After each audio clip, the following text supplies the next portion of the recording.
What if your city, the place you call home, suddenly became a survival battleground? How would you navigate the concrete jungle when the conveniences of modern life are stripped away?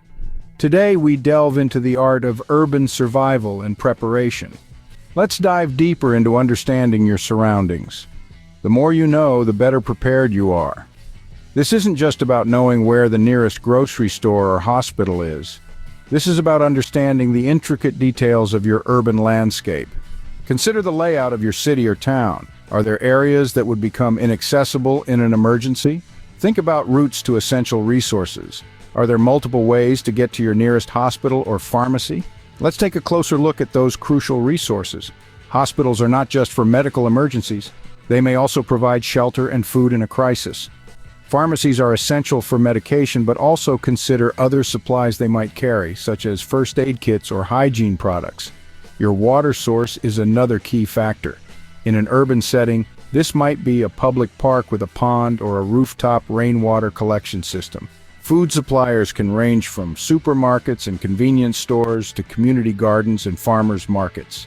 In an emergency, these resources could become your lifeline. Identifying them beforehand and understanding their potential uses could mean the difference between life and death. Always remember, the more you know about your surroundings, the better your chances of survival, because in the end, knowledge is power. Begin with a comprehensive understanding of your surroundings. Identify resources within your urban landscape. From hospitals and pharmacies to fresh water sources and food suppliers, each one could be a lifeline in an emergency. Remember, knowledge is power. Having understood your surroundings, it's now time to delve deeper into acquiring survival skills. Let's focus more on these invaluable skills as they increase your chances of survival. Firstly, water is life. Learning to find and purify water in an urban setting could be the difference between life and death. Look for fountains, public bathrooms, and even rainwater collection systems. Once you've found a source, it's vital to purify it. Boiling is the most reliable method, but in situations where this isn't possible, water purification tablets or portable filters can be a lifesaver. Secondly, food may not be as plentiful as in the wilderness, but it's there if you know where to look. Supermarkets and convenience stores may be obvious choices, but don't overlook places like pet stores, which often carry dried foods, or dumpsters, which might contain discarded but still edible food. Always remember to check for signs of contamination before consuming anything. Lastly, let's talk about basic first aid. In a survival scenario, you could be your own doctor. From cleaning and dressing wounds to performing CPR, these skills can save lives. Keep a first aid kit in your bug-out bag and familiarize yourself with its contents. These skills will serve you well whether you're in a city fighting for survival or out in the wilderness on an adventure. Remember, in survival, knowledge and preparation are your best allies. Next, focus on acquiring survival skills. Learn how to find and purify water, to forage for food in unlikely places, and to administer basic first aid. These skills will serve you well, whether you're in a city fighting for survival or out in the wilderness on an adventure. Having equipped ourselves with essential skills in the previous section, let's now dive deeper into gathering essential supplies. The right supplies can make a huge difference. Firstly, when it comes to non-perishable food items, think about foods that are high in nutritional value and have a long shelf life. Canned goods, dried fruits and nuts, energy bars, and powdered milk are all excellent choices. Moving on to medical supplies, a well-stocked first aid kit is a must. This should include bandages, antiseptic wipes, tweezers, medical tape, pain relievers, and any prescribed medications. As for tools, a multi-tool is a versatile choice that can help you in a multitude of situations. From opening cans to cutting ropes and even self-defense, its uses are endless. Now let's talk about power. A solar-powered charger can keep your devices running even when the power grid is down. This can be a lifesaver, especially if you need to use your phone for communication or navigation. Lastly, but certainly not least, don't forget about personal hygiene items. Even in a survival situation, maintaining cleanliness is crucial to prevent illness. Stock up on items like hand sanitizer, wet wipes, toothpaste, and toilet paper. Remember, the key to urban survival is preparedness. So equip yourself with the right skills and supplies, and you'll be ready to face any situation. Now let's turn to supplies. Stock up on essentials such as non-perishable food items, medical supplies, and tools. Consider investing in a solar-powered charger for electronic devices, a multi-tool, and a good quality flashlight. Don't forget personal hygiene items.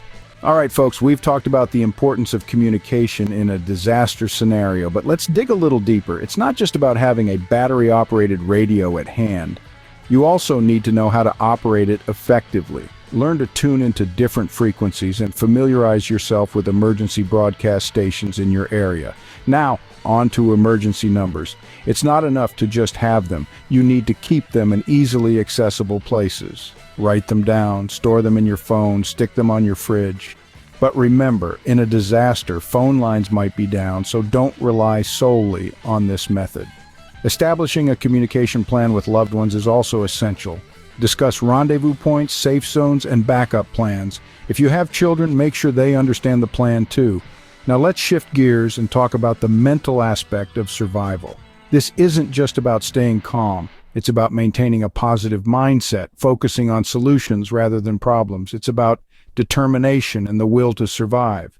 Practice mindfulness and stress management techniques. These can be invaluable in a crisis. Remember, folks, panic and despair can be as dangerous as any physical threat. In the face of adversity, it's not just about surviving, but thriving. Communication is crucial in any disaster scenario. Have a battery-operated radio on hand to receive updates and instructions from authorities. Keep a list of emergency numbers and establish a communication plan with your loved ones. Lastly, but certainly not least, is the mental aspect of survival. Stay calm, stay focused, and stay determined. Panic and despair can be as dangerous as any physical threat. Before we wrap up, let's dive a little deeper into the key principles we've discussed. Familiarizing yourself with your urban environment is more than just knowing your way around. It's about understanding the resources available to you, like publicly accessible water sources, local emergency centers, and even potential shelters like subway stations or large commercial buildings. Learning survival skills is also critical.